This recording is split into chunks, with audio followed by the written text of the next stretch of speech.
दिग्गज उमेदवार अभय साळुंखे आहे. निलंगा विधानसभा मतदारसंघ हा राज्याच्या राजकीय पटलावरील एक अत्यंत संवेदनशील अशा प्रकारचा मतदारसंघ म्हणून ओळखला जातो. या मतदारसंघामध्ये भाजपचे विद्यमान आमदार संभाजीराव पाटील निलंगेकर यांच्या विरोधामध्ये काँग्रेसचे अभयदादा साळुंखे अशी लढत होत आहे. वरकरणी जरी समजा ही लढत दादा विरुद्ध भैया अशी वाटत असेल तरी ही लढत खऱ्या अर्थाने देशमुख विरुद्ध निलंगेकर आहे असं राजकीय विश्लेषकांकडून बोललं जातं. त्यामुळे या लढतीकडे फार जणांचं लक्ष लागले आहे. याच पार्श्वभूमीवर आज आपण दादांशी संवाद साधणार. दादा नमस्कार. नमस्कार. दादा काय म्हणतं नेमकं, आता रात्रीचे 1:30 वाजलेले आहेत आणि आपण प्रचारासाठी घरातून सकाळी निघाला होता, तर नेमकं या प्रचारादरम्यान मतदारांचा नेमकं तुम्हाला कसा प्रतिसाद आहे? नाही, आता जे आपण म्हणालात की निलंगेकर विरुद्ध देशमुख आहे, तर माझं असं मत आहे साळुंखे विरुद्ध फडणवीस निवडणूक आहे. साळुंखे विरुद्ध फडणवीस ज्याचा उमेदवारी अर्ज भरला आहे त्याची निवडणूक असते. उगाच ह्याच्या विरोध त्यांची काय लेवल आहे का तिकडे तिकडे लढायची? राजकीय विश्लेषणामध्ये असं म्हणलं जातं की ही नाही, लढत ते जे राजकीय विश्लेषक तसे म्हणतात त्यांच्या बुद्धीची मी कीव करतो. त्यांना वाचता येत नाही का कोण लिहिलंय, काय अर्ज कुणाचा आहे, काय चुकीच आहे सर. एकदम साळुंखे विरुद्ध फडणवीस निवडणूक आहे का? नाही ना. ऐकायला कसं वाटलं? मी एका सामान्य कुटुंबात जन्मलो म्हणून नो वेअर समजता का? जे कोण राजकीय विश्लेषक आहेत ते काय उद्देश काय, ह्या म्हणण्याचा अर्थ काय? मी फॉर्म भरलाय, मी एका राष्ट्रीय पक्षाचा उमेदवार आहे आणि निलंगेकर विरुद्ध देशमुख ते उमेदवार आहेत का? मग साळुंखे विरुद्ध फडणवीस निवडणूक धरा, नाही तर गडकरी धरा. आता राजकीय वर्तुळामध्ये चर्चा आहे. नाही, त्या चर्चेच उत्तर सांगतोय मी तुम्हाला. चर्चा चुकीची आहे. म्हणजे तुम्हाला सामान्य माणसानं, त्या चर्चा करणाऱ्यांना किंवा चर्चा पसरवणाऱ्यांना सामान्य माणसाला कदर नाही असाच अर्थ जातो ना त्याच्यामध्ये. दादा कधी वाटलं होतं तुम्हाला की काँग्रेस पक्षाची आपल्याला अधिकृत उमेदवारी मिळेल म्हणून या मतदारसंघातून? ठामपणे वाटत होतं, कारण काँग्रेस पक्षाची परंपरा आहे.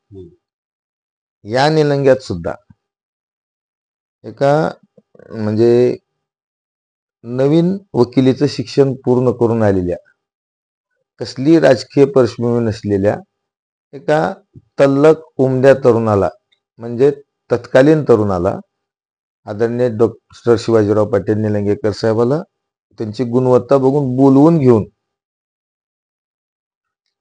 आदरणीय शेषराव वाघमारेजींनी उमेदवारी दिली होती. म्हणजे हा निलंग्याचा इतिहासच आहे. 1957 मग सामान्यालाच तिकीट त्यावेळेस दिलं गेलं होतं. त्याच्यामुळं मलाही खात्री होती की या पक्षात हा सामान्यांचा पक्ष आहे, गोरगरिबांचा, सर्वसामान्यांचा पक्ष काँग्रेस असल्यामुळं निश्चितच मला संधी मिळाला असं आत्मविश्वास होता. आता निलंगा विधानसभा मतदारसंघाचा जर आपण विचार केला दादा, तर अशोकराव पाटील निलंगेकर निश्चितपणे काँग्रेस पक्षातील एक बडे प्रस्थ आहे. आणि आता ही जी काही निवडणूक आहे, तुम्हाला काय वाटतं नेमकं की अशोकराव पाटील निलंगेकर हे या निवडणुकीमध्ये तुमच्या पाठीमागे पूर्ण ताकदीने उभ्या राहतील? आहेत, ते ताकदीने आहेत. ते आज पण आंबुलग्याला सभेला हजर होते. त्यांनी दिलखुलास भाषण केलं. त्यांची सगळी टीम माझ्यासोबत काम करते.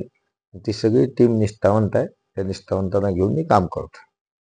अभयदादा साळुंखे निलंगा विधानसभा मतदारसंघातून आमदार म्हणून निवडून आले, तर नेमकं काय वेगळेपण मतदारसंघातील जनतेला पाहायला मिळणार? काय विशेष बदल असं तुम्हाला आमदार म्हणून निवडून दिल्यानंतर नेमकं असं काय बदल मतदारसंघामध्ये पाहायला मिळणार किंवा बदल होणार?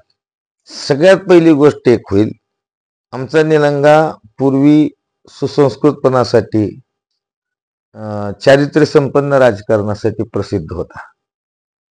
जो गेल्या 20 वर्षात टक्केवारी, हप्तेखोरी, खंडणीखोरी आणि कब्जेबाजी याच्यात प्रसिद्ध झालाय, तो पूर्ववत सुसंस्कृत म्हणून प्रसिद्ध होईल. टक्केवारीपासून, हप्तेखोरीपासून, लोकांच्या जमिनी बळकवण्यापासून मुक्त होईल. एक खुलं वातावरण, लोकशाहीचं वातावरण, एक सन्मानाचं वातावरण समाजातील प्रत्येक घटकाला देणं आणि प्रत्येक घटकाचा भरीव विकास, रचनात्मक विकास करण्यासंदर्भात ठोस पावलं उचलणं हे माझं ध्येय आहे. या निवडणुकीत अभयदादा साळुंखे यांना नेमकं कशाचं भय आहे? मला लोकांच्या अपेक्षा पूर्ण करताना मी कधीच अपयशी होऊ नये आणि त्यासाठी मला बळ द्यावं ही माझी ईश्वराला प्रार्थना आहे. भय माझं नावच अभय आहे, त्याच्यामुळे मला बाकी भय बी कशाचं नाही. मग या निवडणुकीत तुम्हाला नेमकं अभय कोणाचा आहे, सपोर्ट कोणाचा आहे? मला माझ्या पक्षाचा सपोर्ट आहे. मला माझ्या तालुक्यात, तिन्ही तालुक्यात 18 पगड जाती धर्मातील सर्वसामान्य लोकांचा सपोर्ट आहे. दादा, विधानसभा निवडणूक म्हणा किंवा लोकसभा निवडणूक म्हणा, जर लढवायचं म्हणलं तर पैसा फार लागतो. हो. आणि आता राजकीय जाणकारामध्ये असं पण बोललं जात आहे की अभयदादा साळुंके हम्म. हे विधानसभा निवडणूक लढवत आहेत, पण हम्म. शेवटच्या टप्प्यामध्ये प्रचार यंत्रणा पूर्ण ताकदीने हम्म. लावण्यासाठी अभयदादा साळुंके यांना पैसा कमी पडेल असं पण काही बोललं जातं. यामध्ये कितपत तथ्य आहे किंवा नेमकं काय सांगाल तुम्ही आम्हाला?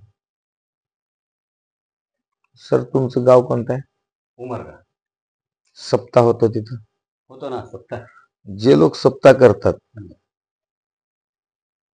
ते लोक आर्थिकदृष्ट्या असे सक्षम वगैरे असतात का? सामान्य लोक मिळून Contribution करतात. सामान्य लोक मिळून सप्ताह करतात. बरोबर. ज्या दिवशी सप्त्याची बैठक बसलेली असते त्या दिवशी बसलेल्या बैठकीत चहाचे पैसे द्यायला वांदे असतात, परंतु ती सामान्य लोक एका शुद्ध भावनेने एकत्र येऊन जेव्हा काम करतात तेव्हा लोकवर्ग तिथून पैसा उभा टाकतो आणि एखाद्या धनदांगड्या मोठ्या माणसालाही जेवढ्या मोठ्या प्रमाणाचा जेवणाचा कार्यक्रम करणं होत नाही त्याच्यापेक्षा मोठा आणि त्याच्यापेक्षा चविष्ट महाप्रसाद गाव आणि पंचकृषी येऊन खाऊन जाते आणि 7 दिवसाचा सप्ताह थाटामाटात संपन्न होतो. तसं ही माझी लढाई हा एक सप्ताह आहे, हा लोक लढाई आहे. लोकांनी तो हातात घेतलाय. लोकांपेक्षा कुणी मोठं नाही, म्हणून मला कोणत्याही गोष्टीची कमतरता पडणार. दादा, तर आपण बघितलं राजकारणामध्ये जे काही नेते मंडळी आहेत, मग ते आमदारकीला निवडणुकीला उभारले असोत किंवा खासदारकीला निवडणुकीला उभारले असोत, की या निवडणुकीचा जो काही प्रचार असतो या प्रचारामध्ये लहान मोठे आता विचार करत नाहीत, त्याच्या पाया पडतात. परंतु नंतर मात्र निवडून आल्यानंतर मग आमदार असो किंवा खासदार असो, निवडून आल्यानंतर की तो ज्येष्ठ आहे याचा पण विचार करत नाही, त्याच्याकडून पाया पडून घेतात. तुमचं नेमकं कसं राहील? मी एका सुसंस्कृत कुटुंबातला आहे. आम्ही लहानपणी संध्याकाळी शुभम करोती म्हणायचो. हम्म. माझ्या आईवडिलांनी त्यावेळेस शिकवलेलं आहे. आम्हाला आईवडिलांनी देवाला काय मागायचं असतंय आम्हाला माहित नव्हतं ना काय मागायचं असतं, आमचं लहान वय. तर माझ्या आईवडिलांनी नेहमीच सांगितलंय, हे देवा मला शक्ती आणि सद्बुद्धी दे. आणि आजही मी कुठं गेलो देवाला तर तीच गोष्ट मागत असतो, शक्ती आणि सद्बुद्धी दे. आणि देवानं मला सद्बुद्धी दिली. त्याच्यामुळे मी कायम निवडणुकीपुरतं नाही, कायमस्वरूपी मोठ्याचा आदर करणं जाणतो. ते माझ्या रक्तात आहे, माझ्या संस्कृतीत आहे. मी माजुरी नाही आणि या माजुरी लोकांची कॉपी मी करत नाही. तुम्ही आमदार म्हणून निवडून आलात हम्म. तर तुमच्या बंगल्यावर म्हणा किंवा संपर्क कार्यालयावर म्हणा, जे काही मतदारसंघातील जे काही मतदार येतील ते तुम्हाला सहजपणे भेटतील आणि त्याचबरोबर की त्यांना चहा म्हणा, पाणी म्हणा याने त्यांचं स्वागत होईल. का नाही? लक्षात घ्या सर, काय असतं, प्रत्येक माणसाचं एक बेसिक स्ट्रक्चर असतं, त्याची वृत्ती असते. ती वृत्ती ही जन्मजात असते. वृत्तीत सुधारणा करता येत नाही, वृत्तीत बदल करता येत नाही. माझी मुळातच वृत्ती समोरच्याचा सन्मान आदर तिथ्य करण्याची आहे आणि ती तशीच कायम राहील. त्याच्यात बदल होण्याचा काही प्रश्न नाही. या निवडणुकीमध्ये नेमकं तुम्हाला कडवं आव्हान काय वाटतं नेमकं? सर, आव्हानच राहिलं नाही समोर. निराशेच्या गर्तेत सापडलेले 2 भाऊ आणि उत्स्फूर्त स्वागत करणारी जनता, ते ही असं चित्र मी सध्या डोळ्यानं बघतोय. त्याच्यामुळं मला चिंता, विचार, काही प्रश्न, कोड काही नाही. आता आता किती वाजले? 1:45 झाले. मी फ्रेश आहे. बरोबर. सकाळी 7 वाजताही एवढाच फ्रेश होतो. बरं, मी घरी गेलेलो नाही. ओके, मी रस्त्यात डब्बा खाल्लाय सगळ्यासोबत बसून.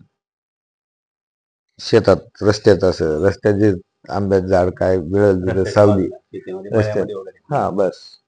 खूप आज सुद्धा नाही, कारण मला चालायला थोडा त्रास आहे. त्याच्यामुळं खूप मध्ये पण नाही, रस्त्यात जेवलोय आणि मन शुद्ध असलं की सगळंच फ्रेश वाटतंय. तर या मतदारसंघातून अशोकराव पाटील निलंगेकर यांनी पण उमेदवारी मागितली होती आणि आता निलंगेकरांची उमेदवारी डावलून तुम्हाला उमेदवारी देण्यात आलेली आहे. म्हणजे निलंगेकरांचा नाराजी म्हणा किंवा निलंगेकरांचा विरोध म्हणा पत्करून या ठिकाणी तुम्हाला उमेदवारी देण्यात आली आहे. तर नेमकं आम्हाला पण असं कुतूहल आहे की नेमकं असं अभयदादा साळुंखे यांच्यामध्ये काय आहे की देशमुखांनी एवढं तुम्हाला उमेदवारी दिली? असं काय बघितलं देशमुखांनी तुमच्यामध्ये? असं म्हणलं जातं की ही जी काही उमेदवारी आहे देशमुखांच्या शिफारसीतून मिळालेली आहे IQ. तर नेमकं असं काय बघितलं तुमच्यामध्ये? काय वेगळेपण आहे की तुम्हाला उमेदवारी एवढं निलंगेकरांनी उमेदवारी मागितली असताना देखील 1957 पासून आपण बघितलं निलंगेकर घराण्यामध्येच काँग्रेसची उमेदवारी होती आणि यावेळेला प्रथमच प्रयोग काँग्रेस पक्षश्रेष्ठीने केलेला आहे की निलंगेकर घराण्याच्या बाहेर उमेदवारी दिलेली आहे आणि यामध्ये सगळ्यात महत्वाचा जो रोल आहे तो देशमुखांचा आहे असं बोललं जातं किंवा आम्ही असं ऐकतो. नेमकं काय बघितलं देशमुखांनी? ते काय आहे, अलीकडल्या काळात स्थानिक पातळीवर प्रत्येकाने स्वतःच सरंजामशाही तयार केलेली असल्यामुळं आणि ती सरंजामशाही बघण्याची सवय आपल्याला पण लागल्यामुळं आपल्याला तसं वाटतं की हा मतदारसंघाचा हा मतदारसंघाचा तसं काही नाही. काँग्रेस हा 100% लोकशाही मानणारा पक्ष आहे आणि इथं विविध पातळीवर प्रदेश पातळीवर राष्ट्रीय पातळीवरच्या टीमकडून प्रत्येक मतदारसंघाचं सर्वेक्षण झालेलं आहे. त्या सर्वेक्षणातून जे लोकांची पसंती समोर आली. आज राहुलजींनी खरगे साहेबांनी पक्षामध्ये व्यक्तिगत कोणाच्या मतापेक्षा लोकांच्या पसंतीला प्राधान्य देण्याची भूमिका घेतलेली असल्यामुळं लोकांच्या पसंतीतून मला ही उमेदवारी मिळाली. माझ्या उमेदवारीला निश्चितच आदरणीय अमित भैया देशमुख साहेबाचा आशीर्वाद आहे. आदरणीय दिलीपराव देशमुख साहेबाचा आशीर्वाद आहे. तसाच तो आदरणीय मल्लिकार्जुन खरगे साहेबाचा राहुल गांधीजींचा पण आशीर्वाद आहे. नाना पटोले थोरात साहेब आणि वडेट्टीवार साहेब यांचा पण त्या ठिकाणी आशीर्वाद आहे. दादा नेमकं आता जी काही मुलाखत आहे या मुलाखतीच्या माध्यमातून निलंगा विधानसभा मतदारसंघातील काँग्रेसचे अधिकृत उमेदवार अभयदादा साळुंखे मतदारसंघातील जनतेला नेमकं काय आव्हान करणार? मित्रांनो, मी आवर्जून कळकळीतून एक आवाहन करतो. तुमच्यासमोर 2 पर्याय आहेत. एक 20 वर्ष कोणतंही एकही ठोस काम न करू शकलेला पर्याय. ठोस काम नाही तर नाही, एक सुसंस्कृत निलंग्याची प्रतिमा बिघडवून हप्तेखोरी, टक्केवारी, दहशत, कब्जे यांचा निलंगा हे बजबजबुरी निर्माण करणारा माणूस आणि 30 वर्षापासून एका जिल्हाभरातल्या एका सिंगल माणसाला त्रास न देता हजारो लोकांना त्यांचा दवाखाना, शिक्षण, आरोग्य सगळ्या बाबतीत सर्वतोपरी मदत करून त्यांच्या संकटाला धावून जाणारा 24/7 24 तास लोकांच्या सेवेत बसणारा माझ्यासारखा एक सामान्य कुटुंबातील मुलगा असा पर्याय आणि निश्चितपणे आपण हा माझा पर्याय निवडावा. कारण ज्या दिवशी माझी निवड आपण कराल त्या दिवसापासून या निलंग्यामध्ये कोणीही कोणालाही 1 रुपया हप्ता, टक्केवारी देण्याची गरज राहणार नाही. कोणाच्याही जमिनीवर कोणीही अनधिकृतपणे कब्जा करू शकणार नाही. इथं कायद्याचं राज्य राहील याची खबरदारी मी घेणार आहे. प्रत्येकाला संरक्षण देणार आहे. प्रत्येकाला प्रगतीची समान संधी उपलब्ध करून देणार आहे. त्यामुळं सर्वांच्या व्यापक हितासाठी या निलंगा विधानसभेच्या व्यापक भवितव्यासाठी कल्याणासाठी आपण मला एक संधी देऊन पाहावी अशी मी कळकळीची विनंती करतो. दादा आत्ताच आपण म्हणलं की निलंगा विधानसभा मतदारसंघाचे जे काही विद्यमान आमदार आहेत संभाजीराव पाटील निलंगेकर यांनी काही विकास केला नाही असं आता आपण सांगितलं. तर समजा त्यांनी खरं जर काही विकास केला नसेल तर ते निलंगा विधानसभा मतदारसंघाचे जवळपास मागील 15 वर्षापासून आमदार आहेत आणि भारतीय जी काही भाजपची काही पक्षसृष्टी आहे त्यांना 5व्यांदा उमेदवारी दिलेली आहे. याकडे कसे पाहता? नेमकं काय सांगाल तुम्ही? काय होतंय कधी कधी स्पर्धेत म्हणजे असं नाही की पीटी उषाच रनिंग मध्ये पहिली येते असं नाही. कधी कधी स्पर्धेत एकटाच जर कोणी धावत असेल, समोर स्पर्धकच नसेल, तो चालत पण धावण्याच्या स्पर्धेत पहिला येऊ शकतो. तसं ते झालेलं आहे. पण ते आता विद्यमान आमदार पण सातत्याने सांगतात ना, की मागील 15 वर्षामध्ये आम्ही काय फार मोठ्या प्रमाणात विकास निधी आणला. निलंगा शहराचा मोठ्या प्रमाणात कायापालट केला. मागच्या वेळेस त्यांनी सांगितलं, की आम्ही हायवे आणला. आता हायवे तर आपल्या बाजूला दिसतंय. तुमच्या पानचिंचवरून हायवे गेलेला आहे. आता परत ते म्हणतात, की जवळपास रेल्वेची जी काही रेल्वेची जी काही योजना आहे, ती रेल्वे पण लवकरच येणार आहे आणि त्याचा पण सर्व्हे झालेला आहे किंवा मंजुरी मिळालेली आहे. आता मग हायवे आलेला आहे, रेल्वे येणार आहे आणि तुम्ही विकास नाही म्हणतात. म्हणून म्हणलं मी नेमकं सत्य काय? रेल्वेला सध्या पंख आले. ही रेल्वे पूर्वी शिरांपाच्या फांदीवर बसली होती. ती उडत उडत आता निलंग्याच्या फांदीवर येऊन बसली आहे सध्या. 5-10 वर्षापासून कुठं होती? शिरांपाळा. आता तिला पंख फुटले उडून येऊन ह्या फांदीवर बसली. मला सांगा. मग हायवे जेव्हा म्हणलं तेव्हा पण असं आपल्याला खरं वाटलं नव्हतं दादा हायवे येईल म्हणल्यानंतर. नाही ना, रेल्वे नाही नाही नाही नाही नाही नाही नाही नाही नाही नाही नाही नाही नाही आपल्याला खरं वाटलं नाही की नाही हायवे येईल. नाही नाही संभाजीराव नाही नाही पाटील काहीतरी नाही हायवे नाही बनवलं असं वाटलं नाही होतं. नाही आता नाही रेल्वे सॉरी तुम्ही सॉरी म्हणतात. सॉरी सॉरी सॉरी सॉरी खरं वाटायचं न वाटायचं काही विषय नाही. हा. आपण इथून गावाकडे जाता अधूनमधून, इथून लातूरला जाता, लातूर पासून 4-5 हायवे निघालेले आहेत. बरोबर. एक रेणापूरला जातो, एक उदगीरला जातो, एक अहमदपूरला जातो, एक औशाला जातो आणि एक बाबळगाव मार्गे निलंग्याला येतो. प्रामाणिकपणे ह्या 5 हायवे मध्ये अत्यंत निकृष्ट हायवे हाच आहे. हे उघड सत्य त्याच्यावर लेख प्रवासी म्हणून तुम्हाला दिसलंय. नाही तुमच्या ऐका, बोलण्यामध्ये सत्य आहे. 150 लोकांचा बळी तिथं मोठ्या मोठ्या भळी पडून दीडशे काय मला माहित नाही, परंतु नाही, तुमच्या एकूण- अगोदर म्हणतात की एकूण- रोडची जे काही क्वालिटी एकूण नाही नाही ठीक आहे. संख्या ऐका, संख्या 150-200 असेल, 125 असेल. ओके, साधारणतः आम्ही टेंटेटिव्ह ह्या गावचे किती, ह्या गावचे किती अशी संख्या काढली ना आम्ही मृत्यूची.